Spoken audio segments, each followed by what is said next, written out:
Sarai fica com uma pulga atrás da orelha, depois da víbora Nade ter colocado na cabeça da moça que o pai dela não é Lamasse, a jovem não vai descansar.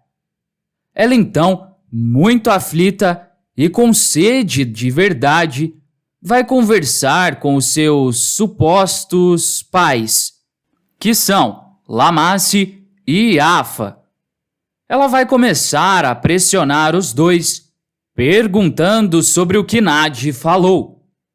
Lamasse e Iafa ficam preocupados e sabem que Nade conhece a verdade. Iafa fica com muito medo do que Nade pode ter falado, porque a ex-sacerdotisa não mede esforços para conseguir o que ela quer. Sarai diz que Nade revelou a ela numa discussão que o pai dela não seria Lamasse. Iafa pergunta do que a jovem está falando. Sarai, com muito medo, pergunta quase chorando se Iafa e Lamasse são os pais dela ou não. O casal fica um tempo em silêncio, mas acaba confirmando. Sarai não fica convencida com a resposta e pergunta por que é que Nade falou aquelas coisas então. Iafa chama Sarai de filha e pergunta se ela não sabe que Nade é completamente louca e sem caráter. Sarai confirma e ia falar algo, mas Iafa interrompe a suposta filha para ela não fazer mais nenhum questionamento e diz que é para Sarai ficar tranquila, porque Nade não fala coisa com coisa. Sara finge acreditar, dizendo que seus pais têm razão e que Nade não passa de uma maluca. Lamasse e Iafa ficam bastante aliviados, já que para eles conseguiram contornar a situação. Mas Sarai não vai aceitar essa resposta de sua mãe, porque claramente o casal está muito nervoso e não passaram um semblante verdadeiro. Ela então vai continuar com as suas buscas e tentar achar a verdade sobre ela sozinha. E ainda, novo povo surge para invadir Ur. Esse novo povo vai fazer crueldades com Gúrique e ainda vai ter um sumo sacerdote de Ur como grande aliado. Abrão e Dinissim brigam com Naor, mas o filho de Nade tem uma atitude radical. Ibsim tem surto e acaba descontando na nova rainha de Ur, Quíria. Naor foi pego no flagra pelo seu pai. Terá vai ter uma atitude brutal, mas Naor vai acabar falando demais. Vale lembrar que essas histórias não estão citadas na Bíblia, mas a Record resolveu produzi-las mesmo assim. Mas antes de continuar contando o que vai acontecer na novela, se possível, clique no botão de gostei e se inscreva no canal. Assim, o YouTube te avisa sempre que sair um vídeo novo de Gênesis, da Record, e você fica por dentro de todas as novidades da novela. Agora, aproveita e me conta, qual será o desfecho de Amate? Será que ela vai perder a vida ou vai terminar com Terá sozinha? Deixe a sua opinião aqui nos comentários. Naor foi pego no flagra pelo seu pai. Terá não gosta nada da atitude que seu filho teve.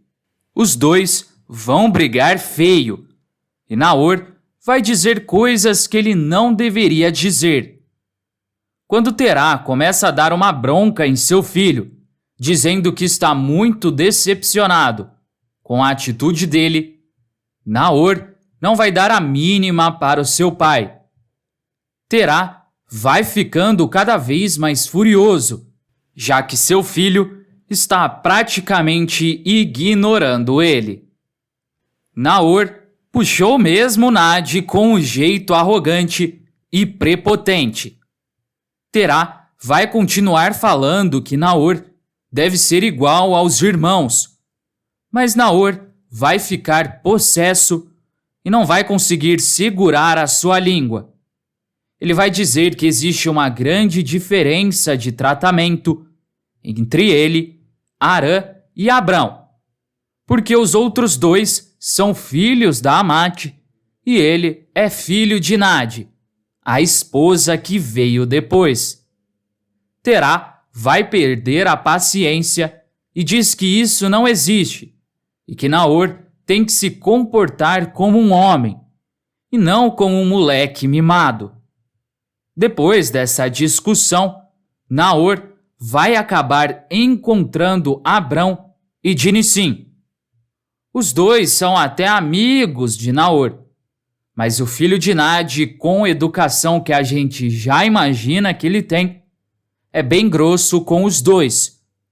É claro que eles não vão gostar e uma discussão vai iniciar. Mas essa discussão não vai levar nada a lugar nenhum. Abrão só vai ficar com mais raiva do irmão e Naor vai ficar mais bravo e mais sem educação do que já é. Além disso tudo, Gúrik vai ser derrotado. O que o rei e o conselho previam aconteceu.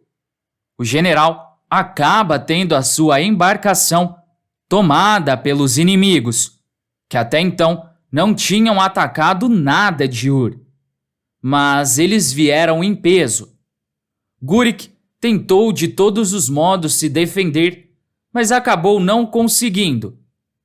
Elamitas é o nome desse povo, que conseguiu a embarcação de Ur e derrota o general.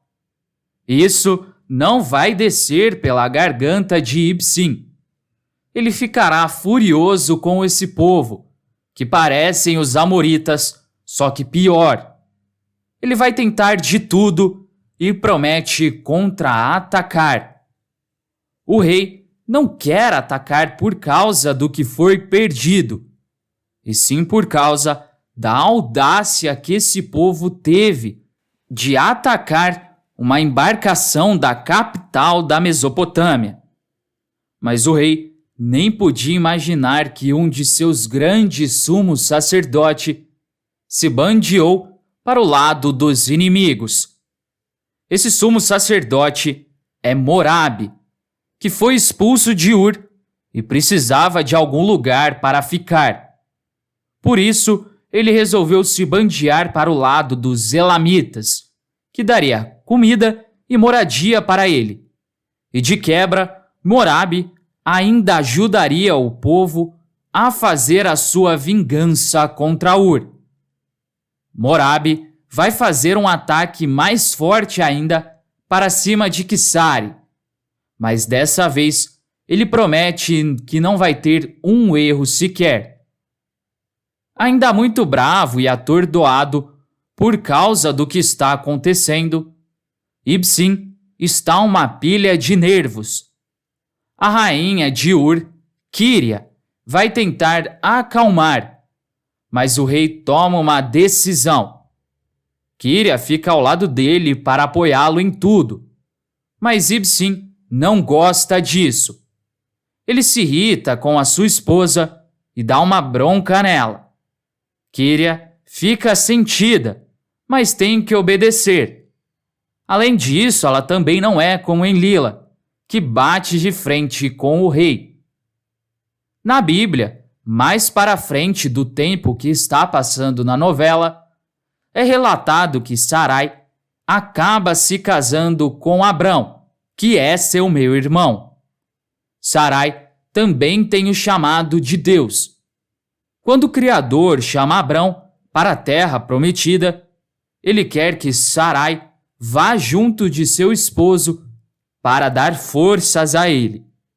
É nesse momento que Sarai tem o seu novo nome. Ela passa a se chamar Sara. Abrão também tem a mudança de nome que passa a ser Abraão.